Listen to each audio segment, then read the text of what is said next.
Boa tarde a todos e todas. Eu já me apresentei de manhã, mas eu vou me apresentar novamente. Eu sou a Gabriele, primeira diretora de cultura do CAPS UTP, e eu vou apresentar agora o nosso primeiro palestrante do período da tarde, o último bloco da jornada. É o Laércio José do Amaral. Ele vai nos falar sobre psicologia e transcendência, a mente a partir da perspectiva da visão budista e do yoga e a psicologia junguiana. Ele é psicólogo de orientação junguiana, trabalha com psicoterapia há 30 anos, além de ser ator e diretor, e também é formado em Hatha Yoga, facilitador de meditação e estudos budistas no Centro de Estudos Budistas Bodhisattva, e pós-graduado em física quântica com ênfase em estudos da mente humana. Seja bem-vindo, obrigada pela sua presença, pode ficar à vontade. Obrigado, Gabriela. Boa tarde a todas, todos, todes. Um agradecimento especial à professora Ivana Lúcia, que fez o convite. É uma honra estar aqui. Confesso que fiquei bastante apreensivo pela amplitude do tema. Vamos tentar, então, trazer algumas ideias para esses 45 minutos e depois também abrir para algumas questões. Então, minha sugestão é que a gente comece com uma prática. Embora não esteja vendo o público, eu vou fazer de conta que estou vendo todos vocês. Essa prática, ela dura menos de 1 minuto. E ela é assim. A primeira coisa é você perceber que você tem um corpo físico e que você pode perceber sensações desse teu corpo físico. Perceba também onde você está sentado, sentada. E permita que o teu corpo se acomode nessa situação de sentados. Junto com isso, você pode perceber também a sua respiração. E se você for muito ousado nesse momento, você pode fechar os olhos. Com os olhos fechados, você pode sentir ainda mais esta percepção de corpo, respiração e a mente que está operando. A mente que está percebendo isso que você está sentindo nesse momento.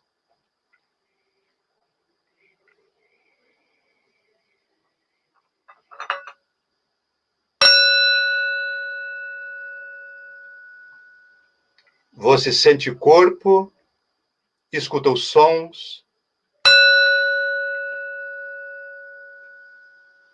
percebe a tua respiração.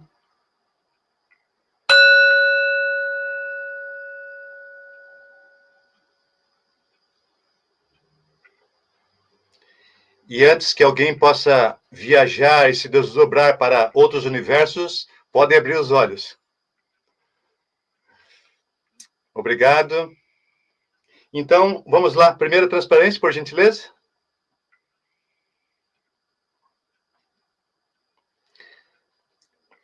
Então, nessa jornada de olhares entre saberes, arte, ciência e espiritualidade, então vamos comentar um pouquinho a respeito de psicologia e transcendência. Pode trocar, por favor?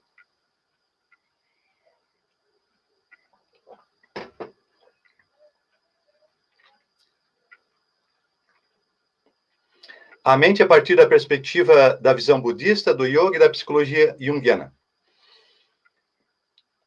Em Memórias, Sonhos e Reflexões, um livro, digamos, autobiográfico do Jung, a primeira frase que ele coloca no livro é a seguinte: minha vida é a história de um inconsciente que se realizou. Tudo o que nele repousa aspira a tornar-se acontecimento. E a personalidade, por seu lado, quer evoluir a partir de suas condições inconscientes e experimentar-se como totalidade. Experimentar-se como totalidade. Essa questão da totalidade, essa mente completamente ampla, aqui a gente já começa uma interface entre a psicologia junguiana e as filosofias que vêm do Oriente, como o yoga e o próprio budismo. Pode passar, por favor? O que é a mente? Para Patanjali, o decodificador do yoga, Yoga é o aquietamento das ondas mentais. Então, quando a gente pensa, nós estamos criando ondulações nesse espaço mais amplo da nossa mente. Mas a gente não percebe isso, porque nós estamos condicionados a estar dentro desse movimento sem perceber que acontecem os movimentos. Então, é muito natural para nós pensarmos, ou refletirmos, ou sentirmos as condições que os sentidos do nosso corpo nos propõem. Pode passar, por favor? No Katha Upanishad está escrito: quando todos os sentidos estão imóveis, quando a mente está em repouso, quando o intelecto não treme, esse, dizem os sábios, é o estado mais elevado. Essa serenidade dos sentidos e da mente foi definido como yoga. Aquele que obtém, liberte-se da ilusão. Então, há um trabalho a ser feito. No caso do yoga, esse trabalho é feito mente, corpo, relação com o mundo externo. Mente, corpo, relação com o mundo externo. E essas três condições, elas ficam se imiscuindo, se interpenetrando, digamos assim. Pode passar? A palavra yoga é oriunda do sânscrito, derivada da raiz yud, que significa unir ou integrar. A comunhão da nossa alma individual, Jivatman, com o princípio supremo, Paramatman. Patanjali é o codificador dos Yoga Sutras, provavelmente 150 anos depois de Cristo. É a forma estruturada de posturas e técnicas... E a forma estruturada de posturas e técnicas provavelmente surgiu entre 600 e 800 anos depois de Cristo. Então, o yoga, ele chega no Ocidente da maneira como a gente conhece. A gente fala em yoga, a gente vê, então, as posturas, os movimentos, né? Então, dentro do nosso imaginário ocidental, isso para nós é yoga. Mas as práticas físicas do yoga são apenas um dos ramos do yoga. O yoga, então, é um sistema mais amplo que acomoda vários desses ramos dentro desse grande bojo. O yoga é uma das 6 escolas da filosofia hindu, um sistema de meditação, práticas, ética e metafísica. Patanjali tem sido frequentemente chamado de fundador do yoga por causa dessa obra. Os Yoga Sutras são um tratado sobre o Raja Yoga, baseado na escola Sankhya e do Bhagavad Gita. Ele baseia o seu trabalho nos Puranas, Vedas e Upanishads. Os Puranas, Vedas e Upanishads são documentos, escrituras bastante antigas. Então, datam de pelo menos 5.000 anos antes de Cristo, sendo um dos mais brilhantes tratados sobre as escrituras hindus. Então, o que o Patanjali fez? Ele pegou essas grandes escrituras e ele foi decodificando até compilar todo esse material. E isso dá a base depois, com os próximos mestres que vão estudando, eles até chegar ao ponto de decodificar e informar posturas, que nós chamamos de asanas, e toda uma condição de manifestar isso no plano físico. Pode passar, por favor? As outras escolas clássicas são o Sankhya, Nyaya, Vaishya, Mimamsa e Vedanta. Até mais ou menos a Idade Média, essas escolas elas eram bem delimitadas, bem separadas. A partir da Idade Média, elas começam a se misturar, né? Então, a gente vai encontrar o Vedanta em todas as escolas, por exemplo. O Vedanta como a base de muitas das escrituras do Yoga, por exemplo. Então, a partir da Idade Média, eles começam a se misturar. Hatha Yoga Pradipika é uma obra escrita por Svamarana, e não se sabe ao certo a data em que foi escrita. Alguns autores consideram que seria no século XIV, outros a situam nos séculos XV ou XVI. Mas o Hatha Yoga Pradipika hoje é o texto mais importante para os praticantes de yoga. O prefixo pra denota elevação, preenchimento, grandeza. Dípica é a luz de uma lamparina. Hatha Yoga Pradipika é, então, a explicação sobre os métodos que o Hatha Yoga utiliza para revelar ao praticante que ele já é a libertação que ele procura. O nome pode ser traduzido como clara luz sobre o Hatha Yoga. Essa liberação, chamada moksha, é a grande meta de todas as formas de yoga. Porque daí, aqui a gente vai ter uma condição que é a seguinte: as práticas físicas do yoga, elas são o Hatha Yoga, e a partir delas derivam várias escolas. Então, a gente vai ver o Vinyasana, o Kundalini. Então, dependendo do professor de yoga, vários grandes professores de yoga criaram linhas de yoga que também chegaram para nós no Ocidente. Como um dos grandes yogis é Sri Aurobindo, e ele decodifica, na forma como ele vê o yoga, naquilo que hoje é chamado de yoga integral. Pode passar, por favor? Esse conceito de união engloba várias interpretações relativas à cultura e filosofia hinduísta, mas aquela que melhor retrata o espírito do yoga é o senso de união do corpo, a mente e o espírito, que seria uma supramente, algo que está além da nossa mente operativa, essa que a gente utiliza para pensar, para sonhar, para criar linguagens, para criar filosofias. Pode passar, por favor? As 7 escolas clássicas do caminho do yoga. Pode passar?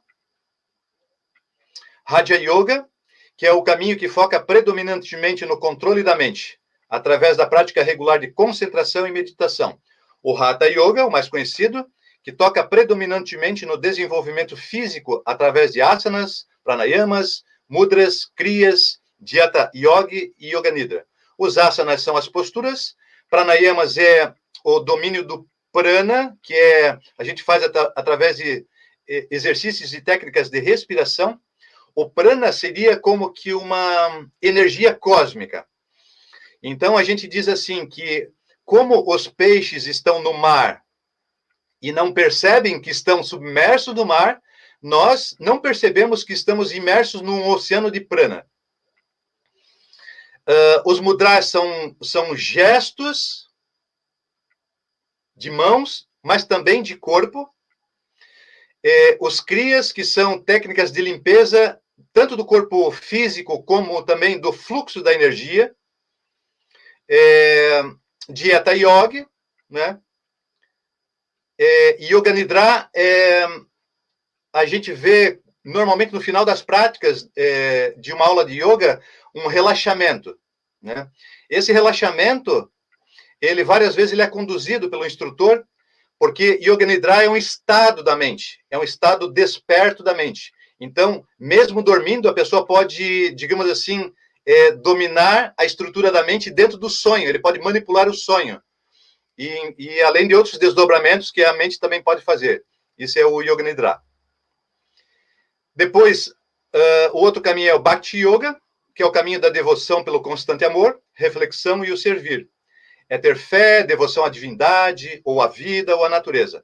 Gratidão, independente da qual é a sua fonte de inspiração. Então, por exemplo, a gente conhece os Hare Krishnas. Os Hare Krishnas, eles são Bhakti Yogins, porque eles vivem pela devoção a uma das deidades que é Krishna. Pode passar?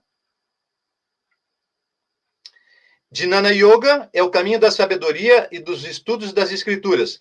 Então, porque também se diz o seguinte, por exemplo, o Jnana Yogin, ele nem necessitaria fazer práticas físicas, porque o nível de concentração nas partes da escritura que dão abertura para a eliminação são tão concentradas que o próprio estudo concentrado das escrituras faria movimentar a mente e fazer conexão com a mente superior. Karma Yoga é o serviço altruísta aos outros. é realizar ações sem apego ou aos frutos dos resultados da sua ação. Então, aqui a gente também pode colocar os Hare Krishna. Eles também são Karma Yogins. Então, a gente vê lá eles oferecendo alimentos para as pessoas. Então, né, eles fornecem alimentos aos moradores de rua. Isso é Karma Yoga. Japa Yoga, ou Mantra Yoga, repetição de sons universais ou mantras. Né? Aqui também poderíamos colocar, inclusive, os Hare Krishnas. Porque a todo momento eles estão, por exemplo, preparando os alimentos. Daí eles estão mantrando internamente. Hare Krishna, Krishna Krishna, Hare Hare, Hare Rama, Rama Rama, Hare Hare. Então, a todo momento estão entoando o santo nome de Deus. O Tantra Yoga é o caminho ligado ao domínio das energias latentes do ser humano. Então, por exemplo, no Hatha Yoga, quando nós estamos praticando os movimentos, os asanas, os kriyas, nós estamos ativando as nossas energias. Então, o Tantra é essa percepção dessas energias latentes no organismo humano. Pode passar, por favor? Os 8 passos para a realização, né? Estou aqui também controlando um pouco o tempo, então eu vou dar uma passadinha. Depois, quem tiver mais interesse, assim, depois pode até me procurar. Mas os 8 passos são os yamas, que é uma conduta moral e ética, os niyamas, conduta disciplinar. Pode passar, por favor? Asanas, que são as posturas psicofísicas. Psicofísicas por quê? Por que psico aqui? Onde que entra psico?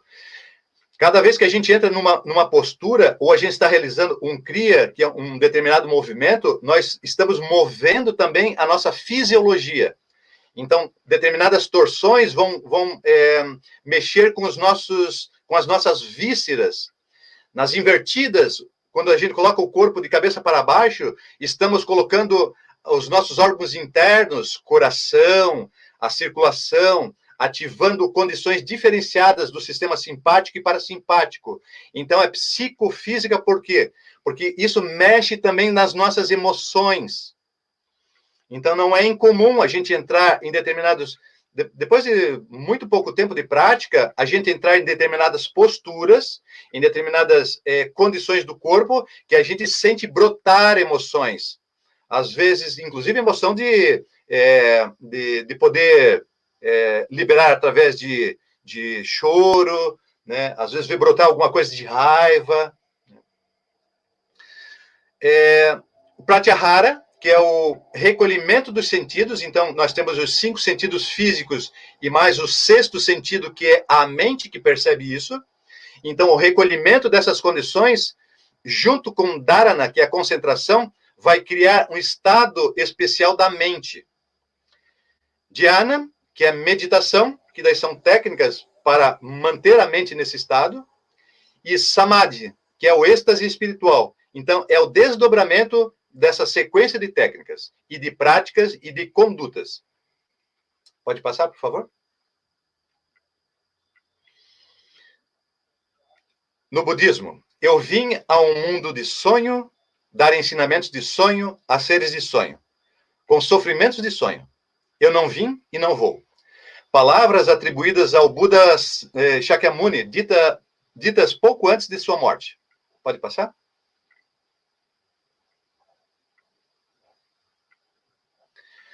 Aqui, nesse desenho, está inscrita a roda da vida. Aqui está toda a psicologia budista. Porque o budismo, ele se manifesta, digamos assim, de 3 maneiras. Como filosofia, como religião e como ciência. Então, nós, obviamente, por sermos ocidentais, olhamos a ciência de uma determinada maneira. Nós temos uma determinada forma de olhar a ciência através da filosofia da ciência, através da história da ciência. Mas o Oriente também tem uma forma de ver, só que ela é um pouco diferente da mentalidade ocidental. Hoje, nós estamos vivendo esse momento histórico extraordinário da humanidade, em que essas 2 formas de ver estão se entrelaçando. E, curiosamente, estamos descobrindo, né, aí há mais ou menos uns 100 anos, isso que é chamado de física quântica. E é muito curioso, porque nos sutras budistas, a gente vai ver a física quântica descrita há mais ou menos 2.600 anos. Só que numa outra forma de linguagem, digamos assim. Então, essa imagem, tem aquela carinha meio feia ali, aquele é o Maharaj, ele é o senhor da roda da vida, então ele vai girando essa roda, independente do nosso desejo. Então, nós passamos por várias situações da nossa mente, então ali vai aparecer também os 6 estados em que a mente humana pode ficar inscrita, e como que ela vai criando as confusões em que a gente normalmente está metido, com sofrimentos, com decepções. Pode passar, por favor? 6 estados da mente. A mente dos deuses, que está inscrita lá naquela roda. É o orgulho. Os deuses, né, uma pessoa que está nessa condição, ela não se interessa pelo Dharma, ou pelo conhecimento, ou pela filosofia, ou pela espiritualidade. Porque tem uma vida muito feliz, estão por demais distraídos com seus prazeres para se preocupar com a impermanência. Outro estado da mente é a mente dos deuses guerreiros. Então, aqui basicamente é inveja. E veja, todos nós, seres humanos, seres humaninhos normais, passamos por todos esses estados da mente várias vezes durante o dia. E cada um desses estados tem pessoas que eles ficam mais apegados a um ou a outro estado, dependendo das condições em que a pessoa vive. Deuses guerreiros, então, é inveja. Querem apenas conquistar o que os deuses possuem. Então, eles olham para fora e eles veem, tem aquela pessoa que tem isso, eu quero atingir aquilo também. Seja no aspecto material, seja no aspecto cognitivo, enfim. Querem superar os outros, estão sempre envolvidos em guerras e disputas, seja interno ou externo. Depois tem a mente dos seres humanos. Veja, todas essas mentes são mentes de seres humanos. Elas estão apenas decodificadas pedagogicamente para a gente sentir que elas têm diferenças nos estados em que a gente entra. Mas tem uma mente que é bem apropriada, que é a mente bem do ser humaninho. E essa mente é a mente que tem condições de ouvir os ensinamentos, porque tem inteligência e estão sempre em busca da felicidade. Como a impermanência se manifesta em intervalos relativamente curtos, alternando felicidade e sofrimento, aumentam as chances de ficarem receptivos à sabedoria profunda, à espiritualidade. Né? Então, é mais ou menos como a gente vive. Né? De vez em quando vem assim, uma vontade de pesquisar uma nova filosofia ou alguma coisa assim. Se essa filosofia for dessas, digamos assim, consideradas filosofias profundas, então nós poderemos estar entrando naquilo que os budistas chamam de Dharma. Pode passar? Depois tem um aspecto da mente que é a mente dos animais, são obtusos, então passamos muitas vezes por essa condição. Quando não se tem capacidade para ouvir os ensinamentos, sua única atividade é o esforço pela sobrevivência. Estão preocupados com o trabalho, com estudo, fazer faculdade, então, mente muito dispersa, muito ativa e só preocupado com a sobrevivência. Um outro estado da mente é a mente dos fantasmas famintos, que é basicamente a mente de carência. Então, esses seres ocupam-se unicamente em tentar suprir suas imensas carências materiais e afetivas. Então, a gente vai ver pessoas que vivem completamente dentro dessa mente. Os seres infernais é que vivem em sofrimento contínuo. Vivem em completo sofrimento e tortura e não veem por onde sair dessa situação, ou nem estão interessados em fazê-lo. Sentem prazer em torturar outros seres. Então, por exemplo, pessoas acometidas de doenças mentais, né? Ou que tiveram muitos sofrimentos na vida, então, enfim, querem só trazer sofrimento para outros seres, né? E, só repetindo, todos nós passamos por todos esses estados, mesmo que sejam bastante curtos, né? Então, um momento de raiva, nós estamos dentro dessa mente, na mente do ser infernal, ou a gente está super carente porque fomos abandonados pelos nossos entes queridos, né? Entramos numa condição de fantasmas famintos, de carência, né? Ou então uma obtusidade mental, ficamos completamente preocupados só com algumas coisas muito específicas. Entramos no reino da mente animal. Pode passar, por favor?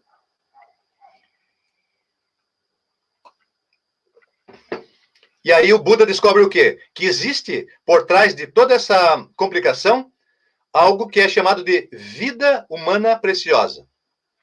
E daí vem as 4 nobres verdades, né? Então o Buda diz, existe uma verdade sobre o sofrimento. Existe a verdade da origem do sofrimento. Mas também a origem é a verdade da cessação do sofrimento. E existe a verdade do caminho da liberação. O caminho da liberação é designado pelo nobre caminho óctuplo, ou o nobre caminho de 8 passos. Pode passar? O nobre caminho óctuplo, que também é designado como o caminho do meio, motivação, que é a compreensão correta, evitar ações danosas com a mente, ter pensamentos corretos, evitar ações danosas com a fala, ter falas corretas, evitar ações danosas para o corpo, ações corretas, ações compassivas, que é um meio de vida correto, e aí vamos entrar numa sequência que seria a meditação. Então, primeiro, a descoberta do silêncio, que é um esforço correto. Depois, através desse esforço correto, à medida que a gente vai ampliando as bases da mente, porque vejam, a nossa mente ela está sempre em movimento, pensamentos, mesmo quando a gente dorme, estamos lá sonhando, tendo sonhos lindos, maravilhosos, pesadelos, a mente está sempre em movimento. Então, chega um momento que entramos numa condição de lucidez, que é uma atenção correta. Então, vamos alargando, como dizem os budistas, as bases da nossa mente, até chegar nessa condição da iluminação, que é a concentração correta. Então, nesse momento, é quando se tem o domínio de quaisquer flutuações que entrem na mente. Pode passar? Há um ensinamento budista chamado o coração da sabedoria, o Sutra da Prajnaparamita, a perfeição da sabedoria. Vou deixar um convite, depois vocês podem entrar em contato. Todas as quartas-feiras, às 10 horas da manhã, é aberto, é livre. Eu conduzo essa prática, a prática do Prajnaparamita, né? Ela é uma prática formal, mas ela tem alguns desdobramentos também, né? Kuntu Zangpo, ou Samantabhadra, é o Buda primordial. Não é uma pessoa, é uma condição, digamos assim, da mente. Representando a lucidez, a sabedoria incessantemente disponível e presente, sempre.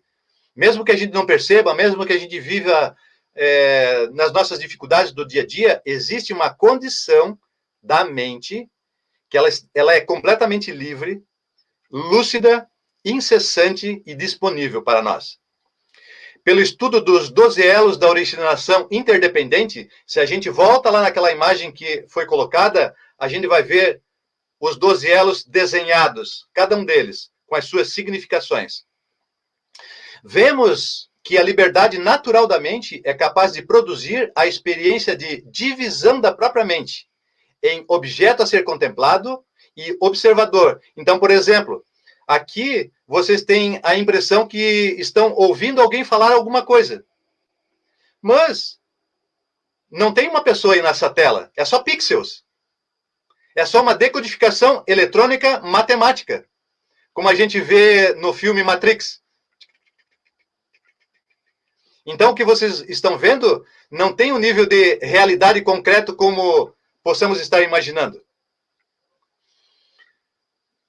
Então, criamos essa condição dividida de alguém que observa algo que está sendo observado.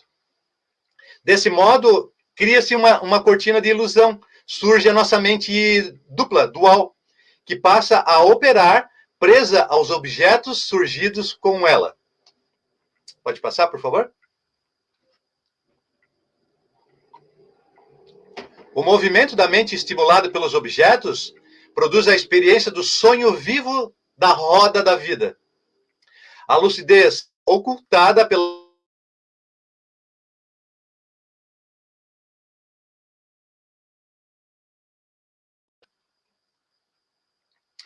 Kuntu Zankpo, então o Buda primordial, a mente lúcida, ela é anterior a qualquer conteúdo do mundo ou da ignorância. Precede todas as formas, apenas serve como uma base incessante ou como uma fonte inesgotável de todas as aparências. O solo onde tudo possa ser plantado, ou o elemento básico sutil, aberto, não flutuante, não obstruído e luminoso, da qual a realidade que percebemos brota incessantemente. Então existe uma base. Em cima dessa base brotam fenômenos. A vida humana, inclusive, né? E dentro da vida humana, a possibilidade da vida humana preciosa, que é esse humano que um dia vai entrar em contato com o Dharma e vai fazer as práticas para ir se abrindo para essa percepção mais ampla. E tem uma condição que eu acho super legal do budismo, que é o budismo, ele se livra dele mesmo. Então a gente diz assim, o budismo é como uma pequena canoa atravessando o rio da ignorância. Quando a gente chegar do outro lado do rio e chegar à lucidez, a gente abandona o budismo, não precisa mais dele. Ele é apenas um instrumento. Então, o budismo se livra do próprio budismo. Então, nesse sentido, não há dogmas, não há elementos que nos prendam ao budismo. Então, há um desígnio de busca incessante também da nossa própria libertação. Pode passar, por favor? Agora a gente entra no nosso queridinho Jung. Voltando àquilo que comentei lá no início, né? Ele diz assim: minha vida é a história de um inconsciente que se realizou. Tudo que nele repousa aspira a tornar-se acontecimento. E a personalidade, por seu lado, quer evoluir a partir de suas condições inconscientes e experimentar-se como totalidade, como diziam os budistas. Pode passar? Vejam, a tese de doutorado do Jung foi sobre a psicologia e patologia dos fenômenos chamados ocultos, em 1902. O surgimento da psicologia científica por volta da segunda metade do século retrasado esteve fortemente ligado ao estudo de experiências alegadamente paranormais, sobretudo experiências mediúnicas. Trata-se, no entanto, de um dado raramente mencionado durante a graduação de um psicólogo, ou mesmo jamais concebido com seriedade por alguns profissionais da área. Então, aqui é alguma coisa super estranha, assim, né? Fui professor da Faculdade de Psicologia de Joinville durante alguns anos, lá na década de 90, e senti isso, né? Na academia, a gente ter muito pouca pesquisa nessa área dessas condições que não são as condições, digamos assim, tão claras da mente. Pode passar, por favor? Não obstante, observamos um enorme contraste de perspectivas quando nos voltamos para os autores pioneiros da psicologia. Para vários pais fundadores, o estudo da mediunidade e de outras alegações ditas paranormais, onde hoje a gente vai colocar, inclusive, a própria meditação, né? Então, hoje a gente já tem digamos assim, um acesso mais facilitado à meditação e os desdobramentos do que a meditação favorece a nossa mente. Então, para vários pais fundadores, o estudo da mediunidade e de outras alegações paranormais poderia descortinar uma importante faceta do psiquismo humano. Pode passar, por favor?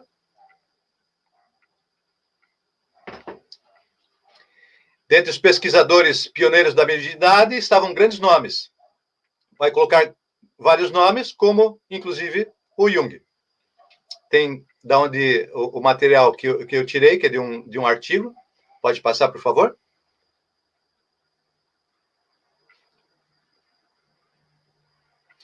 Vejam, já em 1920, o Jung, em contato com uma pessoa que se torna seu amigo, um estudioso da cultura chinesa, Richard Wilhelm, ele faz o prefácio de um livro chamado I Ching, o livro de sabedoria chinês.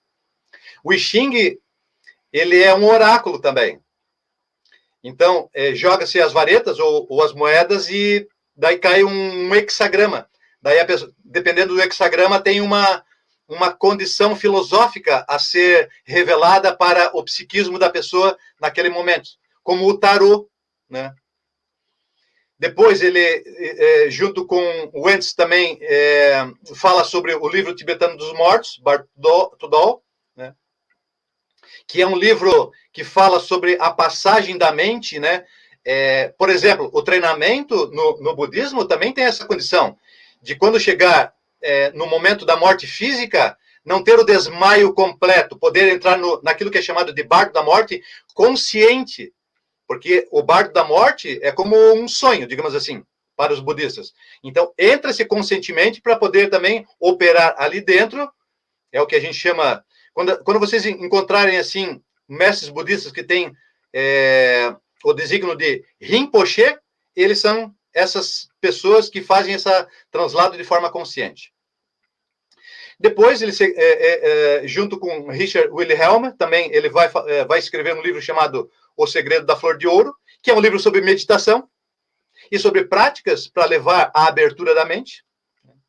Pode passar, por favor? E o conceito de sincronicidade é a conceituação de uma ordenação a causal geral. Então, a gente vai falar muito sobre sincronicidade. Passando um pouquinho no segundo parágrafo, diz o seguinte: essa hipótese arquetípica de Jung e Wolfgang Pauli, um amigo de Jung, cientista da física quântica, tem implicações que hoje, mais do que nunca, podem ser vistas como relevantes a alguma das maiores preocupações das bases da física moderna, em particular no tratamento de fenômenos não locais da mecânica quântica e em fenômenos caóticos da dinâmica não linear. Pode passar, por favor? Isso a gente vai passar também, por gentileza.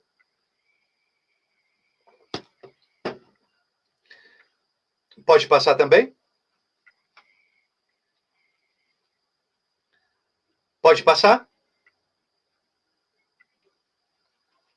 Jung estava consciente, não obstante, dos desafios empíricos e teóricos que caracterizam o estudo das alegações paranormais e dos fenômenos sincronísticos.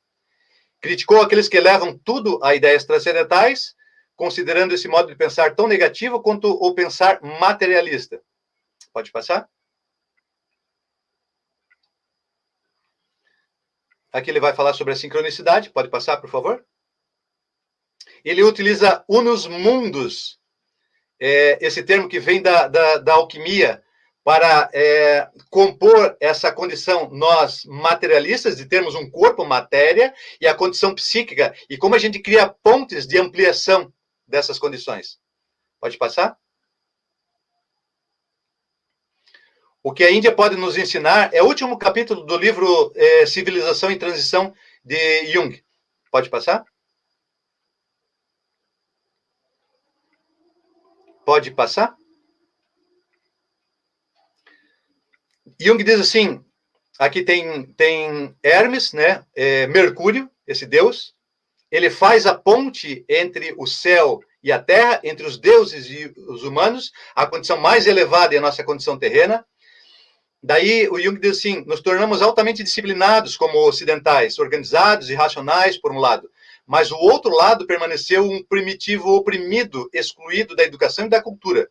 Isso explica nossas várias recaídas no barbarismo mais assustador, como, por exemplo, seres humanos que lançam uma bomba atômica em cima de outros seres humanos e criam uma coisa extraordinariamente perversa. A Índia representa outro caminho do homem civilizado, o caminho sem opressão, sem violência, sem racionalismo. Ele aqui faz uma crítica, inclusive, a próprio para Jung, ele vê como um pensamento primitivo. Os neo-jungianos já vão olhar isso de uma outra maneira. Pode passar, por favor? Pode voltar um pouquinho, por gentileza? O vídeo. Agora é o momento de colocar aquele nosso vídeo, por favor.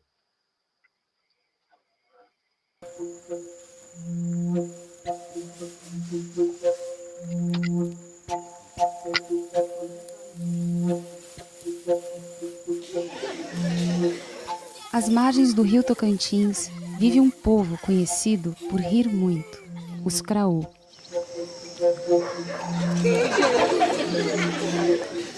Rochuá é o palhaço sagrado muito respeitado pela tribo.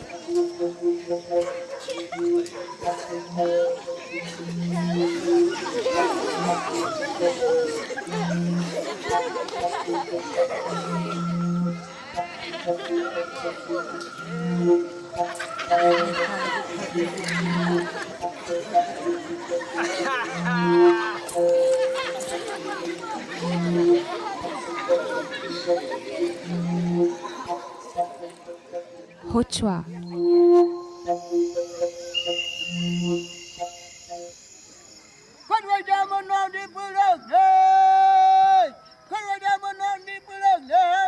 Nepigok sel chama wakpeje ne katam yeta kamwa amnima me itoi chabupu wakmeje ma amkrame amkro kateye ne katam ye mata ti kateye.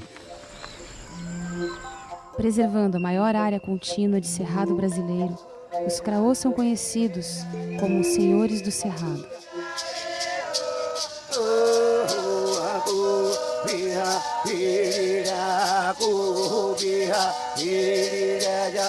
Hỗ guna tươi ampo guna gachu akroi Chăm bò cùng nè to có ta cực nè như mà kia khá ba cứ khá tươi hấp tạ nặc chắp chân nhục khâm ra cứ khá biết thế bè khá ra tươi à phụ Tani khoi dam kuna khop ma pislam.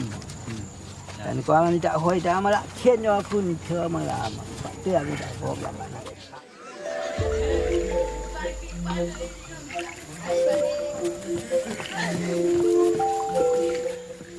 Uma tribo que não entende o desamor entre vizinhos e respeita o bem-estar do próximo.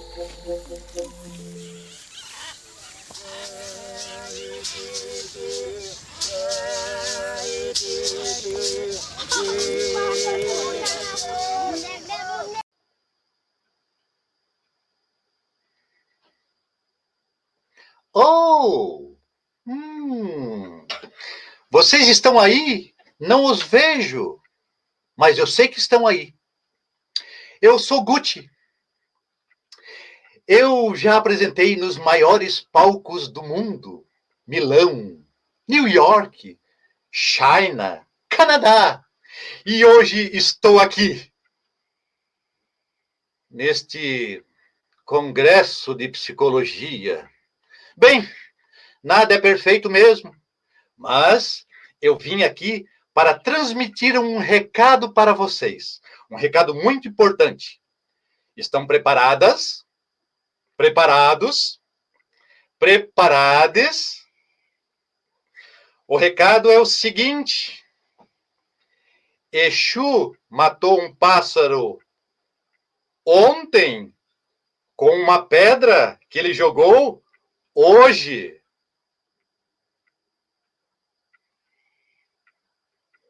Bye.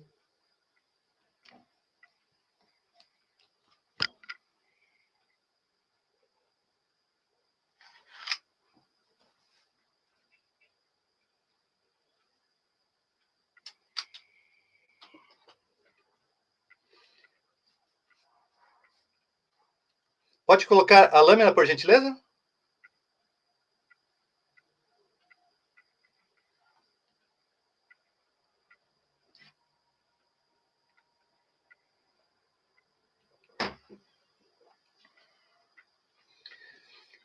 Então, seria isso. Talvez agora possamos abrir para questões, perguntas.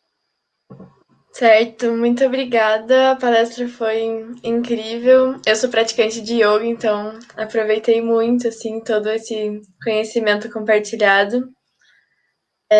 Vamos ver se temos perguntas.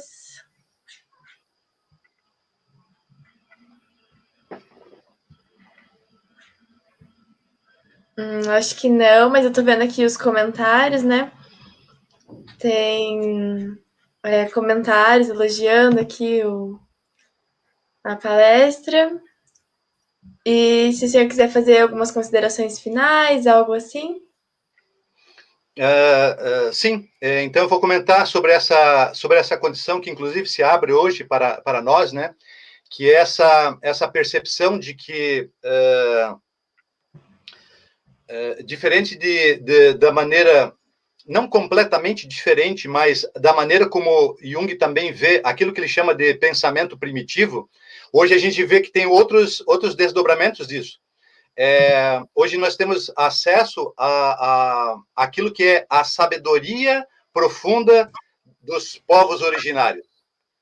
Então, como é muito forte dentro desses povos a linguagem oral, até porque, num certo sentido ainda mais profundo, não haveria necessidade da escrita, por conta de uma relação completamente harmônica com o meio ambiente, com o mundo externo, digamos assim, né? Então, e hoje a gente, né, como eu comentei anteriormente, nós estamos vivendo essa condição extraordinária, né, desse tempo histórico da humanidade, em que esses saberes estão se entrelaçando. Perfeito. Um detalhe. A minha pesquisa dentro da palhaçaria, ela está baseada nesse palhaço, no Hochua, no Heioka, né, que é porque essa entidade, ele é o curador da tribo também. Então, muitas vezes, ele também é o xamã. Muitas vezes é aquele que vê os locais diferentes de plantio da própria tribo.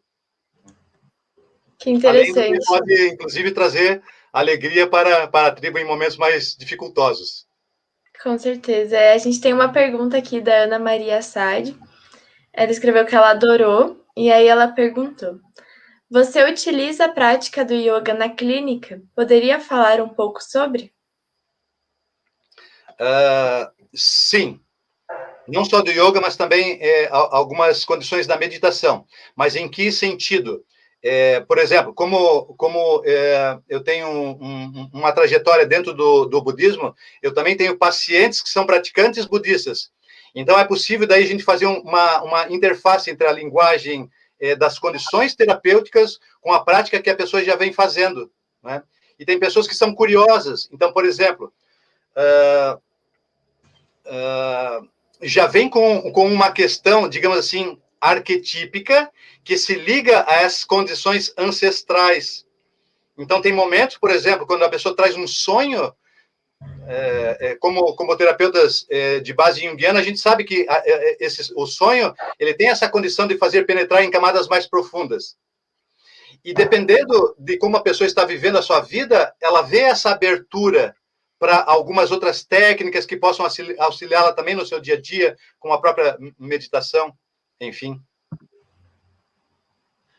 Certo, nós temos mais perguntas aqui. A Natália pediu para falar um pouquinho mais sobre essa frase de Exu. Então, essa frase, Exu, dentro da psicologia junguiana, a gente vai vê-lo como um arquétipo, ele é um trickster. Ele, né, como Deus Mercúrio é um trickster, ele se movimenta de uma maneira a fazer essas diferentes condições. Então, por exemplo, a pessoa é muito séria, né? Vem trickster, que é uma condição interna dele, e vai dar uma rasteira nele mesmo. Então, se a pessoa é muito séria, ele vai se machucar nessa queda. Então, por exemplo, uma pessoa, sei lá, vou dar um exemplo meio tolo assim, mas enfim, uma pessoa que é muito rígida com relação à sua conduta na vida. Ele quer tudo certinho, se ele perde o emprego, ele pode ter uma queda muito grande e entrar, inclusive, numa depressão. Porque falta flexibilidade para ele. Então, o trickster entra para que ele tenha um aprendizado, às vezes até com uma certa dor, para tentar maleabilizar um pouquinho melhor seu psiquismo. Então, quando o Exu joga uma pedra para matar esse pássaro também é simbólico, né? Algo precisa ser morto ali. Então, se ele... só que aquilo que nós temos guardado é o de ontem. Então, por exemplo, daí a pessoa passou por uma dificuldade lá no seu trampo, sei lá o quê, aí, meu Deus, tem que dar um jeito na minha cabeça, daí ele vai para a psicoterapia, por exemplo. Então, hoje, ele está lidando com o pássaro morto ontem. Então, tem uma condição que ela é transcendente, inclusive, nessa forma linear que a gente vê, passado, presente e futuro. Né? É uma composição um pouco mais complexa nas condições arquetípicas da nossa mente. Certo. Agora temos várias perguntas aqui. A Marta Aguiar perguntou: o estudo feito por Jung da mediunidade e da paranormalidade constatou que fenômenos dessa ordem não passam de realidade psíquica, certo? Sim. Nesse sentido, para Jung, tudo é realidade psíquica. Ele não entra... O Jung, durante toda a vida dele, ele tomou assim, um cuidado fenomenal, digamos assim, de não ser destruído pelo status médico da época. Então, ele foi jogando com formas simbólicas, né, com terminologias. Né? Vejam, desde 1920 ele estava em contato com a física quântica. Ele era amigo pessoal de Wolfgang Pauli. Então, né, por isso que a gente diz assim, tem pessoas que estão além do seu tempo. Mas ele tinha também essa, digamos assim, essa inteligência operativa de não ser ridicularizado, dependendo da forma como ele utilizava as condições. Então, essa condição do transcendente, ele deixa aberto para os neo-jungianos. É por isso que quando é fundada a Sociedade Jungiana Internacional, ele diz uma coisa mais ou menos assim, está escrito, né? Inclusive em algumas cartas. Espero que não hajam jungianos. Trickster. Sim, muito bom. Tem uma pergunta da Rosângela dos Santos. Poderia falar um pouco, por favor, de como foi sua decisão em formar-se em Hatha Yoga? Se houve conflitos e, se puder, quais foram? Obrigada. Bem, então, na verdade, eu fui para o Hatha porque um dia eu acordei e não consegui sair da cama porque tinha, sei lá, torcido a minha coluna, não sei o que aconteceu. Fiquei travado. E daí, na época, isso foi em 96, eu acho, a minha vizinha, uma amiga, era professora de yoga, né?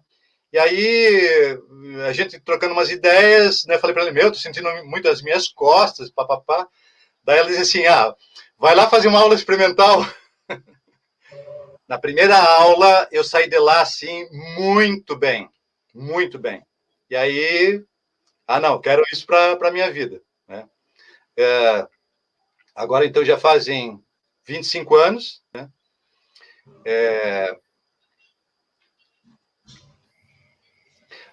Na segunda parte da pergunta, não houve, digamos assim, dificuldades. O que foi acontecendo, e depois, na própria formação, em que a gente começa a estudar um pouco mais profundamente, daí, inclusive, teoricamente, aí vieram muitas intuições junguianas, digamos assim, dessas interfaces possíveis. Né? Foi um achado. Que bom. Mais uma pergunta aqui, da Silvia. A leitura da aura através da clarividência pode ser uma leitura do consciente coletivo do consulente? Na minha tela mental aparece um filme em metáfora que narro, objetivo para reflexão, para autoconhecimento. Aí é demais. Eu não saberia te responder a leitura da aura, né? Pela clarividência, porque daí a gente teria que, digamos assim, realmente se miscuir nessa condição que ainda nos falta, que é a pesquisa mesmo. Né? Então, por exemplo, eu faço uma formação em Kindfulness, que é o coração do Mindfulness. Por quê? Porque o Mindfulness, quando ele vem para o Ocidente, boa parte dele é destituída da base, que é a motivação básica. Então, muitas pessoas fazem o mindfulness para, sei lá, melhorar a sua vida e tal, mas ele fica destituído de uma condição que entra nesse aspecto energético de percepções, inclusive.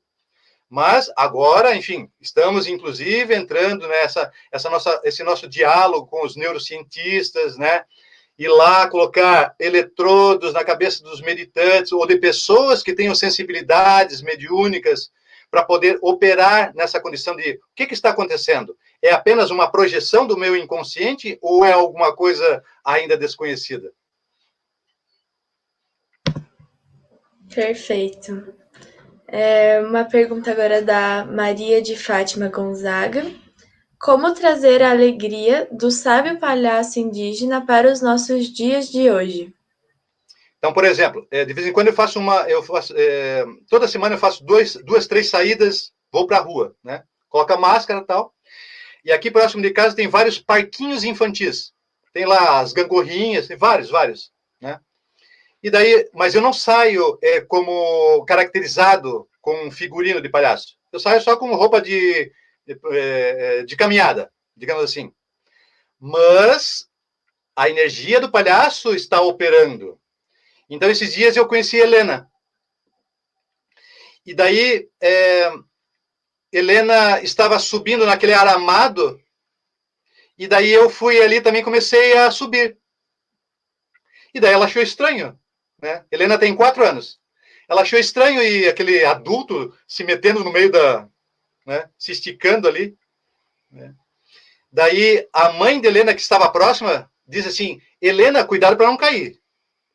Daí eu perguntei assim para Helena, Helena, você é forte para se segurar aqui?